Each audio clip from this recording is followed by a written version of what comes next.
तो चलिए शुरू करते हैं। आज हम बात करने वाले हैं सेपियंस के बारे में, मतलब हम सबकी कहानी के बारे में। ये एक ऐसी महागाथा है जो बताती है कि हम इंसान आखिर हैं कौन और यहाँ तक पहुँचे कैसे। और ये पूरी कहानी ना एक बहुत ही मज़ेदार सवाल से शुरू होती है। सोचिए, एक मामूली सा वानर जो न तो सबसे ताकतवर था न ही सबसे तेज, वो इस पूरी दुनिया का, इस पूरे प्लैनेट का राजा कैसे बन बैठा। यही तो वो पहेली है जिसे आज हम सुलझाने की कोशिश करेंगे। अच्छा, तो इस कहानी को समझने के लिए हमें टाइम में थोड़ा पीछे जाना होगा, करीब 70,000 साल पीछे। और जानते हैं उस वक्त क्या था? इस धरती पर हम यानी होमो सेपियंस अकेले नहीं थे। हमारे जैसे ही कम से कम 6 अलग अलग इंसानी प्रजातियां थीं। सोचकर ही अजीब लगता है ना कि हम अकेले नहीं थे। उस दौर में पूर्वी अफ्रीका के किसी कोने में होमो सेपियंस बस एक मामूली सा जानवर था। मतलब हम में कुछ भी खास नहीं था। हम तो फूड चेन में कहीं बीच में अटके हुए थे, बड़े जानवरों से डरते थे और बस जैसे तैसे अपना गुजारा कर रहे थे। किसी ने सोचा भी नहीं होगा कि ये जानवर एक दिन दुनिया पर राज करेगा। लेकिन फिर कुछ हुआ, कुछ ऐसा जिसने बिल्कुल सब कुछ बदल कर रख दिया। हमारे दिमाग में एक अजीब सा, एक रहस्यमयी बदलाव आया। और बस यहीं से हमारी कहानी में आता है सबसे बड़ा ट्विस्ट, जिसे हम कहते हैं संज्ञानात्मक क्रांति या कॉग्निटिव रेवोल्यूशन। तो सवाल ये है कि ये संज्ञानात्मक क्रांति आखिर थी क्या? सीधे साधे शब्दों में कहूं तो ये वो पल था जब सेपियंस ने ऐसी चीजों के बारे में सोचना और बात करना शुरू किया जो असल में है ही नहीं। मतलब देवता, आत्माएं, देश, कानून, ये सब क्या हैं?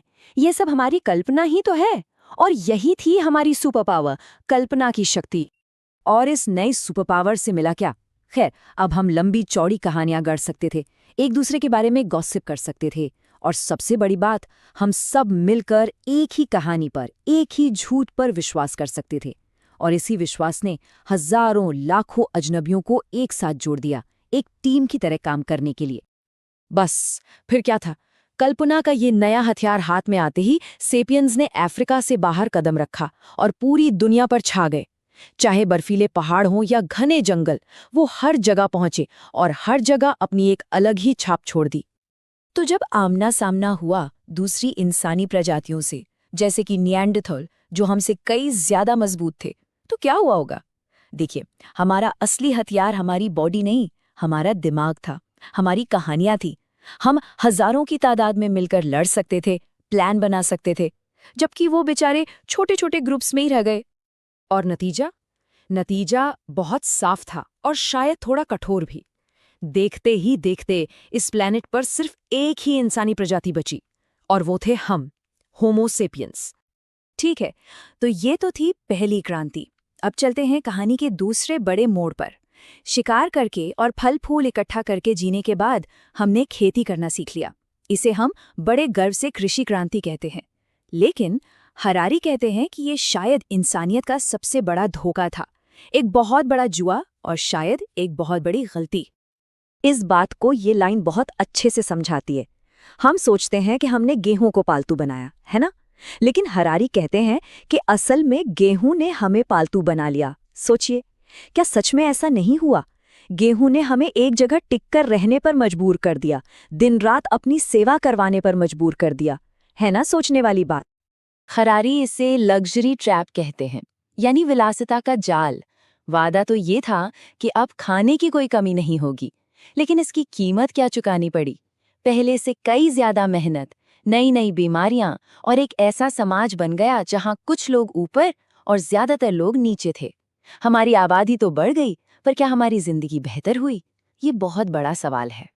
तो अब गांव से शहर बन रहे थे, आबादी हजारों से लाखों में पहुंच रही थी। अब एक नई प्रॉब्लम सामने आई। इतने सारे अजनबी लोग एक दूसरे पर भरोसा कैसे करें? एक साथ मिलकर बड़े बड़े काम कैसे करें? और इसका जवाब, जी हाँ, आपने सही समझा, फिर से हमारी उसी सुपर पावर में छिपा था, हमारी कल्पना में। बड़े पैमाने पर सहयोग करने के लिए हमने 3 बहुत बड़ी कहानियां बनाई। पहली कहानी थी पैसे की। सोचिए, पैसा क्या है? कागज का टुकड़ा या बस एक नंबर?